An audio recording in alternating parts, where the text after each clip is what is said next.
তুহিন খুব ভালো ছেলে ছিল। আমার জানা মতে সে গাজীপুরের কাছে প্রায় 10-12 বছর হয়ে গেছে। ওইখানে ওষুধের দোকানদারি করতো, ব্যবসা করতো।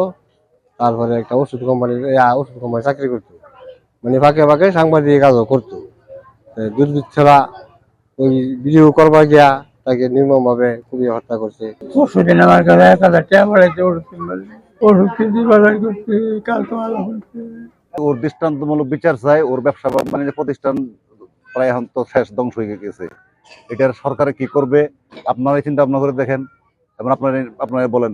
একটা লোক সাংবাদিকতা করতে যায় যদি নির্মম ভাবে হত্যা হয় এবং অনাকাঙ্ক্ষিত মৃত্যু হয়, তাদের তো ছেলে মেয়েদের কোনো ভবিষ্যৎ আছে, এদের কি হবে? সাংবাদিক তুহিন আমার ছোট ভাই এইভাবে একটা সৎ এবং নিষ্ঠ সংবাদ প্রচার করতে গিয়া নিঃশর্তভাবে তার অকালে তার প্রাণটা দিতে হইল।